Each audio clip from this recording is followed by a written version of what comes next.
Sabi nila, masarap magkaroon ng best friend. May taong poprotekta sa'yo, may taong magpapasaya sa'yo, pero handa mo bang itaya ang pagkakaibigan para sa hinahangad mong pagmamahalan?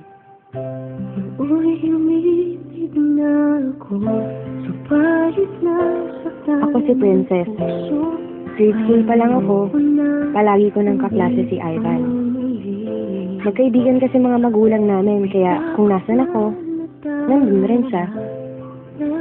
Mapalungkot man o mapasaya, sa kulitan man o problema. Yan si Ivan, ang taong lagi kong kakampi sa buhay. Nang ikaw ay makilala, biglang napako ang nadarama. Para sa'yo, ako'y ibig pang muli. Dahil sa'yo, ako'y ibig ng muli. Ang aking puso'y pag-ingatan mo. Dahil sa ito'y muling magmamahal sa'yo.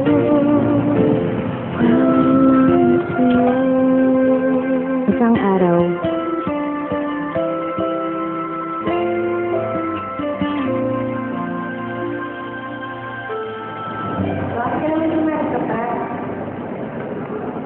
wala lang.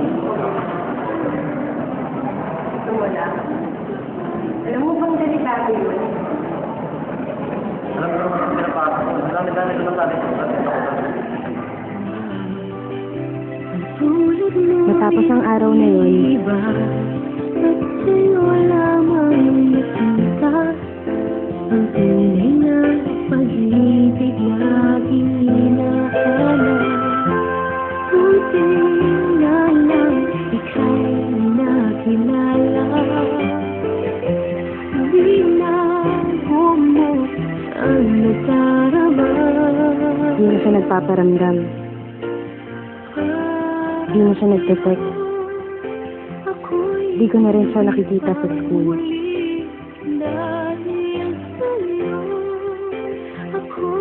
Kamusta na kaya siya?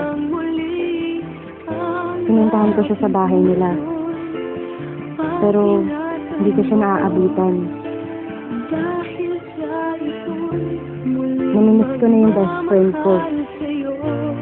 Namimiss ko na si Ivan, ang lalaking lihim kong minamahal. Hanggang isang araw, Ano ba talaga nangyayari kay Ivan? Bakit? Wala. May hindi ka sinasabi sa akin eh. Ano ka na ako sabihin sa'yo? Ba't di ka na pumapasok? Ba't di ka na nagpaparamdam sa akin? Ba't di ka nagre-reply sa mga text mo, Ivan?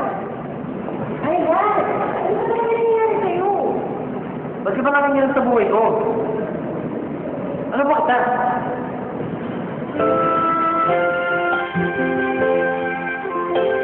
may tahimik ako sa sinabi niya. Ano ba niya ako?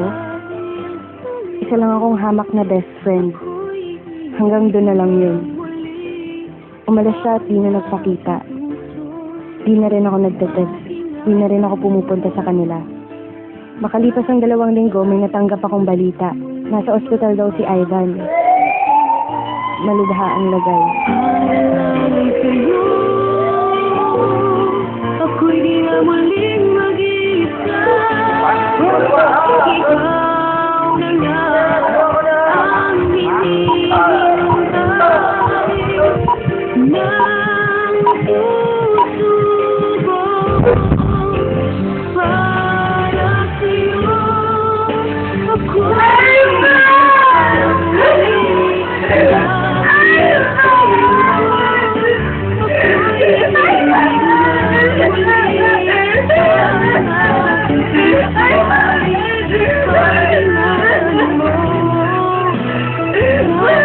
Ako'y muling magmamahal sa'yo.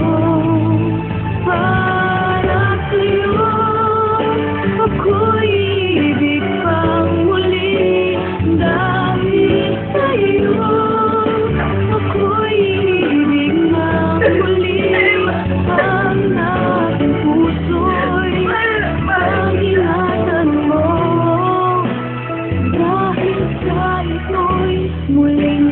Nabas sa akin ang cellphone ni Ivan. Pare, huwag niyong papakilaban ng best friend ko. Ginawa ko naman ang sinabi niyo, di ba? Nalayan ko na siya. Basta huwag niyo nang gagalawin si Princess. Mahal na mahal ko yun.